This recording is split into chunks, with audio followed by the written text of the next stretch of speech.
The Baltic Sea anomaly. In 2011, a diving team came down to the bottom of the northern part of the Baltic Sea. They went on a treasure hunt, but what they came upon was a pretty weird object. When they took photos and showed them to others, many believed it was a sunken spaceship of another civilization. Other people thought that some natural causes formed the object, but the metals inside the structure definitely couldn't have been formed naturally. Now, some scientists even believe it was something that appeared way back in the Ice Age. Maybe it was even a meteorite that ended up trapped under ice back then. A maelstrom is a whirlpool, some sort of a powerful rotational current that forms when two currents collide and create a circular vortex. Even fearless Vikings were afraid of maelstroms because those were forces so powerful that they could sink large ships. These whirlpools remain dangerous even today, but luckily, not for big modern ships that are large enough to withstand the power of maelstroms. But a cruise ship that gets into a maelstrom usually faces massive waves that can rock even big vessels from side to side pretty intensely. A maelstrom can be so strong, it can turn into some sort of an underwater black hole. Yep, black holes are not only present in the cold expanse of space, you can find them here on our home planet too, swirling in the oceans. They're similar to those in space, since they're compacted so tightly that nothing they trap can escape. Underwater black holes often span up to 93 miles in diameter. And if you got into one of those, you probably wouldn't even know it. These black holes act like vortices, but because of their size, even professionals can hardly see their boundaries. Here's something relaxing. Next time you go to the beach, pay attention, and maybe you'll see an optical phenomenon called the green flash. You can see it shortly after sunset or right before sunrise. It occurs when the sun is almost completely below the horizon, while its rim, the upper one, is still visible.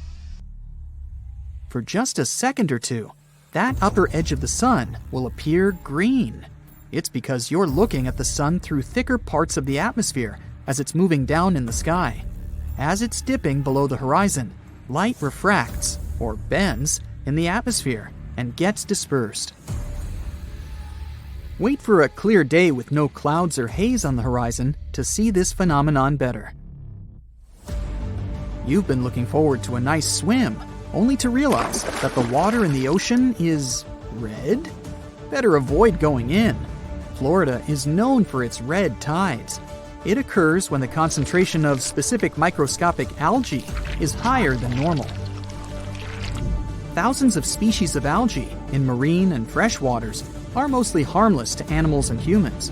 They even help us, since they're an important source of oxygen. But some, like the algae that makes the ocean red, can be extremely dangerous for marine animals, like sea turtles, fish, and seabirds. This kind can grow out of control and produce neurotoxins harmful to humans, especially those who have some respiratory issues.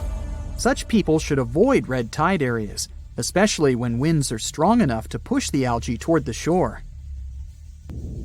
Volcanoes can spew poisonous gas, ash, and red-hot lava. Those are the most obvious dangers most of us already know about. But submarine volcanoes can be very tricky in their own way. Sometimes, when they're located in shallow waters, they reveal their presence by blasting debris of rock and steam high above the surface. Since submarine volcanoes are surrounded by an unlimited supply of water, they can behave differently from those on land. When they erupt, seawater gets into active submarine vents.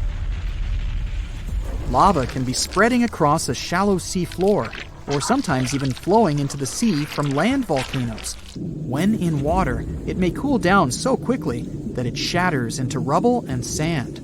So, there are large amounts of volcanic debris left there. You know those popular black sand beaches in Hawaii? That's how they formed. Hot lava and powerful eruptions certainly don't sound safe, but submarine volcanoes in deeper waters are equally dangerous. Even though they're not necessarily erupting, they produce pockets of bubbles. These bubbles reduce the density of the surrounding waters, which can even sink ships. The worst thing is that when you look at the surface of the ocean, you can't understand something's wrong. But at the same time, tiny bubbles are there, causing ships to lose buoyancy, and with very little warning. A cross sea is a rare phenomenon, beautiful to observe, but also very dangerous. It's when you see square waves, which are more common in shallow parts of the ocean. That's something you can often see in France or on certain beaches of Tel Aviv, but it can also happen in many coastal areas across the world. A cross sea occurs when two wave patterns travel at oblique angles. They form this checkerboard-like pattern. It mostly happens when two swells meet, or when a swell pushes waves in one direction, while a strong wind pushes them in another. These square waves can be dangerous for swimmers and boaters. The waves produced by strong ocean currents can be pretty unpredictable and tall, sometimes up to almost 10 feet. This phenomenon is sometimes called white walls. These waves can be so powerful that they can turn over even big boats. If you fill a clear glass with some ocean water and take a closer look, you'll see it's full of very small particles. Seawater contains dissolved salts, fats, algae, proteins, detergents, and other bits of artificial and organic matter. If you shake that glass, you'll see tiny bubbles forming on its surface. That's how sea foam forms when waves and winds agitate the ocean. When you see thick sea foam, algal blooms might have caused it. When big blooms of algae fall apart in the sea, large amounts of that matter move in the direction of dry land. Most kinds of sea foam aren't dangerous to humans, but when blooms of algae fall apart, it can have a negative impact on both the environment and people. For example, when sea foam bubbles pop, the toxins they contain get released into the air, and they can irritate your eyes or cause some other health issues. You can see a tidal bore in the areas where a river empties into a sea or an ocean. It's a powerful tide that goes against the current and pushes up the river. A tidal bore falls into a category of something called the surge, which is a sudden change in depth. A tidal bore is a positive surge, which means it pushes up a river, making it much deeper. A negative surge is when the river suddenly becomes very shallow. You won't see tidal bores everywhere. The river must be fairly shallow with a narrow outlet to the sea. The place where the sea and the river meet must be flat and wide. Also, the area between low and high tide must be at least 20 feet across. Of course, there are some exceptions, like the Amazon River, the world's largest one. The mouth of the Amazon is not narrow, but the river experiences tidal bores. That's because its mouth is shallow and has many sandbars and low-lying islands. The tidal bore is so strong there that the river doesn't even have a delta. Its sediment goes directly into the Atlantic Ocean, where fast-moving currents take it away. A tidal bore is often unpredictable and can be extremely rough. In many cases, it changes the color of the river from greenish or blue to brown. It can damage vegetation or even tear trees out of the ground. So, recreation sports like kayaking and river surfing can be hazardous in these areas. Even if you just want to take a look at a tidal bore, be careful. Tidal waves can sweep over lookout points and drag whatever or whoever is there into the churning river. 1816 is known as the year when summer didn't come.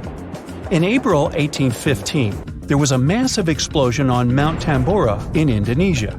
It sent enormous clouds of volcanic ash up into the atmosphere.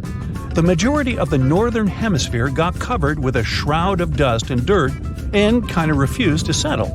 In June of the following year, the cold winter didn't just come to an end. Frost damaged crops and snow and rain persisted during the whole summer. In Iceland, you'll find some of the most breathtaking sceneries on our planet. Jagged mountains, fjords, hot geysers, ice fields carved into the landscape. Stunning yet intriguingly black sand beaches, such as Reynisfjara Beach. Most of the sand on beaches is generally formed from rocks that have broken down because of weather changes and erosion through thousands or even millions of years. And on Reynisfjara, the sand is a striking black color, and that's because of volcanic activity. Lava came out of an erupting volcano, got to the surface, cooled, and then hardened in the Atlantic Ocean, creating such a fascinating black hue. This beach is so magically stunning, but it's also very dangerous because of its sneakier waves. That's when a few smaller waves join together into a single, really big one. This phenomenon can happen when ocean currents force waves together, or in the case of Reynisfjara, when such waves come from an offshore underground cliff and get an even stronger pulling effect. Considering the ocean's low temperatures too, it's definitely better to just take pictures from a safe spot. Some trees talk to each other. Not the way we do, of course, but, for example, acacia trees that grow over the African savanna can warn each other if there's something dangerous coming. When some animals, such as antelopes, gobble up its leaves, the tree immediately starts producing more tannin, which is toxic to animals. They also emit a special type of gas that travels through the air and warns other trees they should protect themselves too. You're stargazing, such a chill night, and then a flash of bright light streaks through the night sky. A shooting star, so cool. But what we see is not actually a star, although we call it that way. They're meteors, which are basically small chunks of dust and rock moving through space. As they're passing through our atmosphere, they cause something called friction when one thing rubs against another, and that's why they glow. Also, the friction causes heat. Dust and rocks get extremely hot as they fly through the atmosphere, and the heat makes them glow until the moment they burn out and turn into what we call the shooting star. Sunsets in deserts are extremely beautiful because of the spectacular colors they produce a bit more than elsewhere. Sunlight consists of various shades of the color spectrum. When the sun is high in the sky, these colors mix together and our eyes see them as white. But as the sun gets lower, its rays have to go through a thicker layer of atmosphere before they get to us. The atmosphere then scatters shorter wavelengths of light, like blue and purple, before we can even see them. That's why the longer orange and red wavelengths stand out. In urban environments, air pollution can make sunset colors duller than everywhere. The clean air in deserts allow the vivid colors coming from the sun to shine through at twilight. Also, the moisture, water vapor, and rain-engorged clouds can mute the sunset's hues. Since there's no rain, clouds are thin and wispy, so they filter and reflect sunlight instead of blocking it. Bamboo grows really fast. It's actually the fastest growing plant on Earth, sometimes growing about 3 feet in just one day. You can find it in dense forests, where only a little light gets to the ground, which means bamboo is under strong pressure to reach the sunlight as quickly as it can. There's an underground stem that connects bamboo shoots to their parent plant, so the shoot doesn't really need leaves of its own until it gets to its full height. Also, bamboo grows faster than other plants because it doesn't waste its time and energy on growing rings that thicken the stalk. It's just a thin, hollow stick that grows straight up. You'll notice some of the big trees have shallow root systems, sometimes even 10 inches deep in the ground. The roots generally need access to oxygen and water, and they can mostly find it in special underground pockets called soil pores. When a tree has ideal moisture and soil conditions, it can send roots deeper down under the surface and get what it needs. But most of the time, conditions are not perfect, considering bedrock, stones, and compact soil that physically prevents the roots from going down. Such obstacles also prevent the roots from getting the needed oxygen. So, when life gets tough, the tree will take an easier option. Its roots will stay close to the surface and spread out in different directions. Drought conditions are another reason trees can have shallow root systems. By staying closer to the surface, they can take most of the rainfall collection. Plants are exposed to the sunlight most of the time, but they still don't get sunburn. They appeared on land about 700 million years ago, and one of the key things they needed to survive was something that would protect them against the ultraviolet rays coming from the sun. Those in the sea had seawater as protection. UV radiation is mostly responsible for sunburn, so land plants developed a special protein that detects it. This protein sends signals to the cells to protect the plant from the damage and effects of UV radiation. Basically, it's like they produce their own natural sunscreen, but this still doesn't mean they're 100% protected. You know that common belief that if you water plants in the midday sunshine, this can cause their sunburn? Some think droplets of water act as tiny lenses and then focus the sunlight onto the leaf surface. But they're not strong enough to actually focus sunlight from a water droplet onto the surface of a leaf.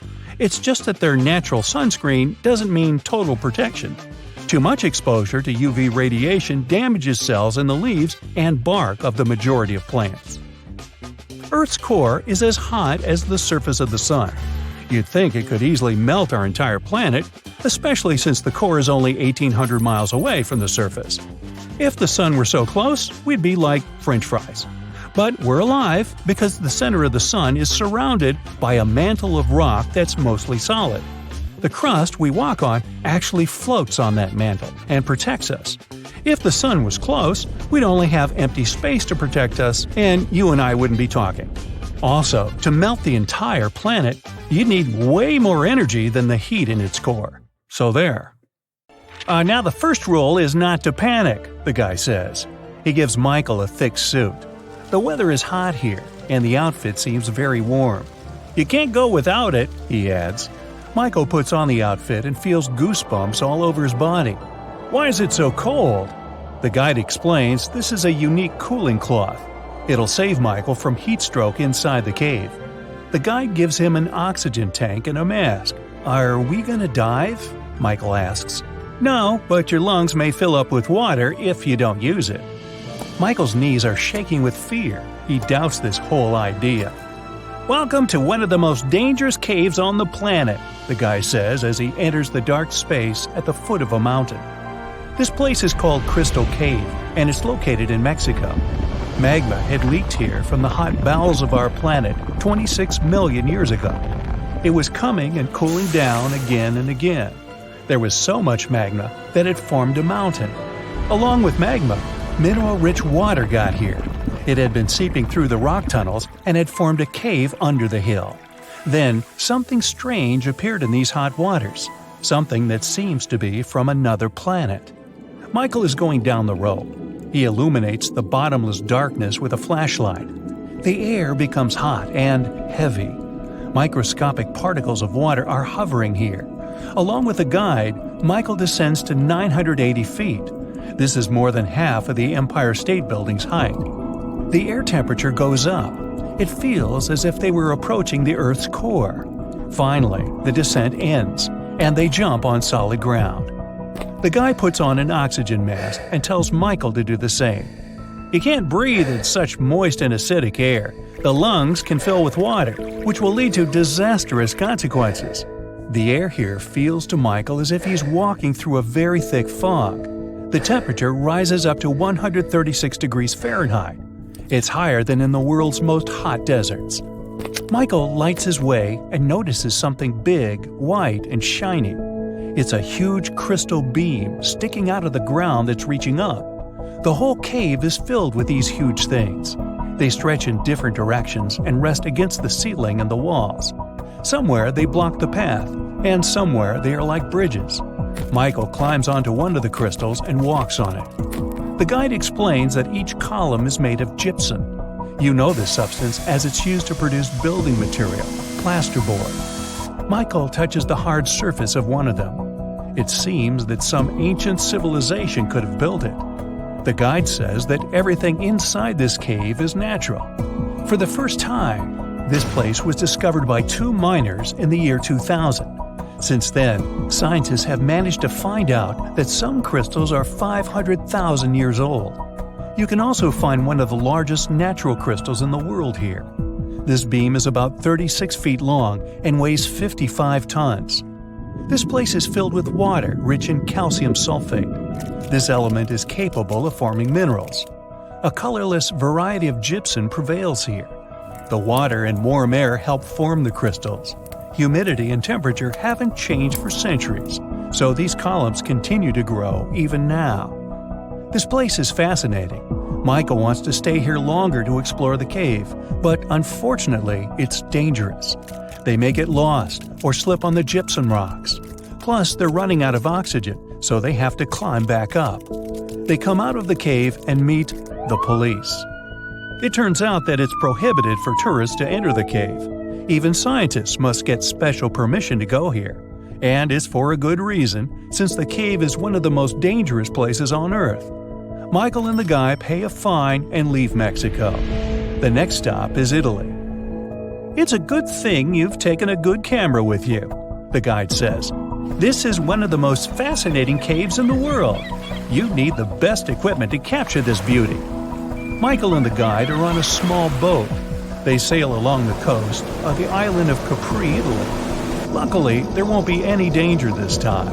They are approaching a small rift inside the mountain. This is the entrance to the Blue Grotto. The hole is so tiny that only one boat can pass through it. Michael and the guide get into another dimension. The cave is filled with water. The walls are shining with blue light coming from the lake's depths. Michael takes pictures of the cave and notices that the entrance they got through glows with a bright white light. It's the sun's rays illuminating the cave as they enter it. There's another hole under the water. The sunlight penetrates through it, filling the lake with a blue glow. But it's time to move on. The next cave is in New Zealand. They arrive to the North Island. There's a place deep underground with winding, intricate caves. They appeared here about 30 billion years ago. Michael and the guide approach the entrance to the dark cave. Michael turns on a flashlight. "Take it away," the guy says. "You won't need it inside." They come in. Michael opens his mouth in surprise. The whole cave is filled with glowing lanterns. They are all living creatures, fireflies. They're shining with a blue light.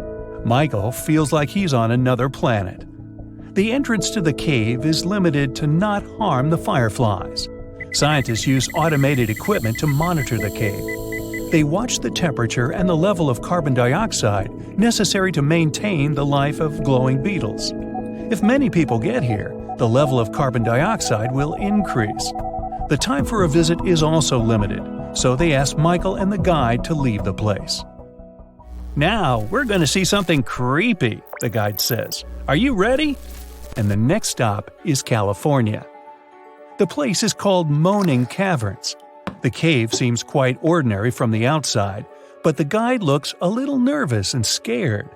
They attach the rope to the belt and begin the long descent. The bottom is 165 feet deep. It's the height of a 15-story building. It seems not so big compared to the Crystal Cave. As Michael is going lower, it's getting cold and dark. At this point, all sounds from above disappear.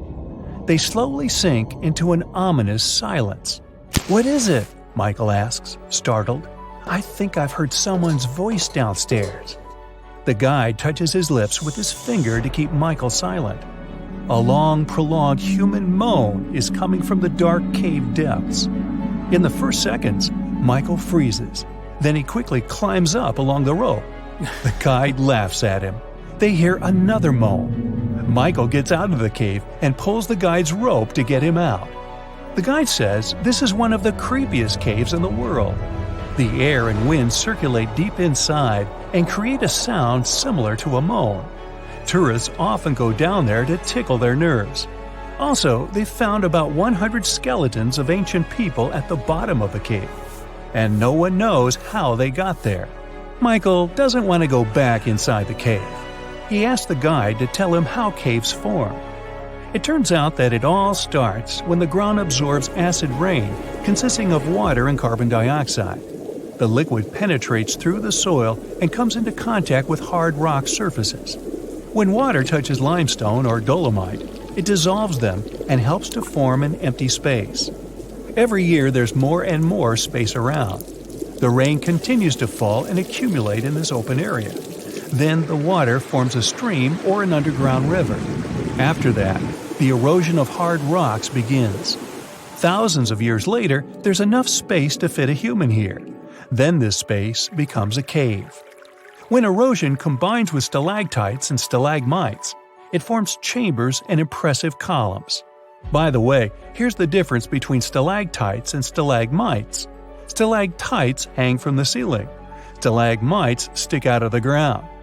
It takes about 1 million years to develop such underground landscapes. So, every time you walk in these places, you come into contact with the ancient past of our planet.